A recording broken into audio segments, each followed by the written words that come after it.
제리의 닭장 안에서 알을 품던 소프트는 얼마 전 알을 품는 걸 포기했다. 위정란이었던 그 알은 정상적으로 부화되지 않았고 결국 체력의 한계를 느낀 소프트는 모든 것을 포기하고 만 것이다. 30일이 지나도록 부화되지 않는 그 알을 버리고 난 뒤 새로운 알을 소프트에게 주었지만 소프트의 열정은 예전만 못했다. 알을 놔둔 채 자주 외출을 일삼았고 결국엔 낮에는 놀러 다니다가 밤에만 알을 품으러 들어오는 경우가 잦아졌다. 1시간 정도의 외출까지는 크게 문제되지 않지만 하루 중 반나절 동안 둥지를 비워버리면 부화는 어렵다고 봐야 한다. 상황이 그렇게 돌아갔지만 나는 개입하지 않고 소프트의 모든 행동을 그저 지켜보기만 했다. 이런 종류의 일들은 내가 나선다고 해결할 수 있는 문제가 아니라 당사자가 스스로 책임지고 행동해야 하는 것이기 때문이다. 결과가 그렇게 되었다고 해서 소프트가 다른 암컷거위들보다 의지가 약하거나 모성애가 부족하다고 생각하지는 않는다. 안타깝게도 단지 운이 따라주지 않았을 뿐이다. 포유류가 출산의 힘든 과정을 겪으며 새끼를 낳는 것과 마찬가지로 조류들은 오랫동안 알을 품으며 상당히 많은 체력을 소모한다. 부화기간이 30일로 다른 조류에 비해 긴 거위의 경우 그 체력 소모는 더 클 것이다. 비록 부화를 성공하지는 못했지만 한 달 넘게 고생한 소프트에게 경의를 표한다. 늘 어리게만 보였던 제리의 어린 암탉들의 벼슬이 조금씩 더 커지고 있다. 태어난 지 6개월이 되어가는 암탉들은 이제 외모만 봐선 그냥 다 자란 암탉이다. 아기가 태어나 신체적인 성인이 되기까지 최소 18년이라는 기간이 필요한 점을 감안하면 동물들의 성장은 믿기 어려울 정도로 굉장히 빠르다. 그런데 이 정도로 자랐으면 이제 알을 낳을 때도 되었는데 왜 아직까지 알을 낳지 않을까 궁금하던 찰나 나는 우연히 알들이 쌓여있는 걸 발견했다. 전혀 예상하지 못한 장소에서 알을 낳고 있는 녀석의 모습을 보며 허를 찔린 듯한 기분이었다.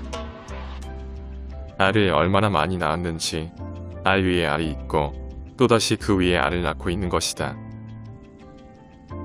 내가 계속 옆에서 지켜보고 있자 알을 낳고 있는 암탉은 불안한 듯 소리를 지르기 시작한다. 어쩔 수 없이 암탉을 진정시키기 위해 나중에 다시 오기로 한다. 초란이라서 그런지 꽤 작은 크기의 알들이 소복하게 쌓여있다. 한 마리가 이렇게 많은 알을 낳은 것인지 아니면 다른 암탉들도 함께 이곳에 낳은 것인지 알 수 없지만 대략 30개 정도의 알이 있다. 특이한 것은 알 껍질의 색깔이 일반적인 파란색이나 노란색이 아닌 연두색을 띠고 있다는 점이다. 지금껏 살면서 한 번도 본 적이 없는 특이한 색깔의 계란이다. 나중에 계란 후라이를 해먹기 위해 깨어봤더니 안에 있는 흰자의 색깔도 연한 연두색을 띠고 있었다. 아마도 다양한 종류의 유전자들이 결합해 태어난 암탉이기에 이런 특별한 색깔의 계란을 낳는 게 아닐까. 닭장 밖으로 나와보니 놀부가 제리의 암탉에게 구애를 하고 있다. 알을 낳을 수 있는 암탉이라는 게 소문이 났는지 그동안 관심을 보이지 않던 놀부가 들이대는 것이다. 하지만 암탉은 놀부의 구애를 받아들이지 않고 있고 놀부도 암탉과 강제로 교미하기 위해 무력을 행사하지 않는다. 흥부와 골드가 갇혀서 지내고 있는 지금 농장에는 보이지 않는 질서와 평화가 있다. 농장에 사정이 생겨 골드와 흥부를 예전에 지내던 우리로 옮겼다.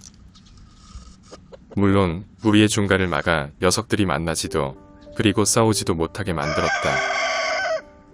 그런데 서열 1위 수탉인 태양이의 행동이 예사롭지 않은 것 같다. 태양이는 얼마 전까지만 해도 골드를 이렇게 경계하지 않았는데 뭔가에 크게 자극받은 것 같다. 지금껏 어느 누구도 서열 1위 태양이에게 도발하지 않았는데 나이가 가장 어린 골드가 태양이에게 덤비고 있는 것이다. 그런데 아이러니하게도 태양이와 골드는 부자지간이다. 녀석들의 족보에 대해 잠시 설명하자면 태양이는 한때 농장의 서열 1위 수탉이자 굉장히 덩치가 컸던 왕초의 유일한 자식이다. 그리고 태양이와 캔디 사이에서 태어난 수탉이 바로 골드라는 이 녀석이다. 태양이의 아빠인 왕초는 한엽 사모라는 품종으로 덩치가 굉장히 크게 자라는 혈통의 특성을 가지고 있었고 그런 혈통을 태양이가 물려받았다. 그리고 유기동물 보호소에서 입양된 캔디는 아메라우카나라는 품종으로 야생성이 강한 특성이 있는 것으로 알려져 있다. 그래서 그런지 부계와 모계의 혈통을 물려받은 골드는 덩치가 굉장히 크며 호전적인 성향을 가지고 있다. 그나저나 태양이가 이렇게까지 싸움을 하는 모습을 처음 보는 것 같다. 어찌 보면 그동안 적수가 없었기에 태양이는 조용히 살았던 것이다. 서열 2위인 제리는 다소 호전적인 성향을 가지고 있지만 덩치가 유난히 작기 때문에 태양이는 크게 신경 쓰지 않았다. 그리고 서열 3위인 놀부는 큰 덩치에 비해 소심하고 겁이 많으며 흥부는 태양이의 부하였기 때문에 태양이가 크게 싸울 일이 없었다. 태양이가 다른 곳으로 가지 않고 계속해서 골드와 싸우는 것은 더 이상 무시할 수 없는 골드의 존재감 때문일 것이다.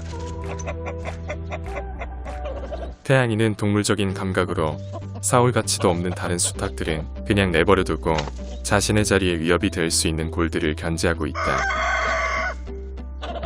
그나마 다행인 것은 골드는 지금 우리 안에 갇혀 있어서 두 녀석은 신경전만 벌일 뿐 진짜 싸움을 할 수 없다는 것이다.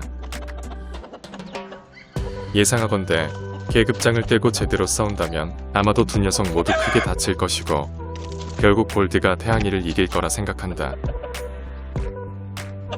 태양이는 덩치만 클 뿐 눈빛을 보면 선하게 생겼는데 골드의 눈빛에는 살기가 느껴질 만큼 섬뜩하게 생겼기 때문이다. 그 다음날 아침에 다시 와보니 골드와 흥부 간의 싸움이 있었고 흥부의 얼굴은 피투성이가 되어 있었다.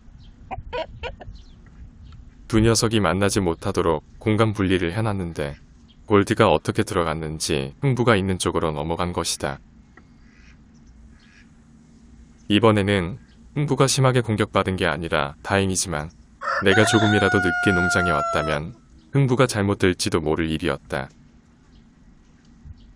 태양이는 마치 흥부의 복수라도 하는 것처럼 골드와 싸우고 있다. 이번 일을 겪으면서 모두의 평화를 위해 골드를 세상 밖으로 내놓으면 안 되겠다는 생각이 든다. 지금껏 살아오면서 내가 깨달은 것 중 하나는 사람이든 동물이든 그 본성은 절대 변하지 않는다는 것이다.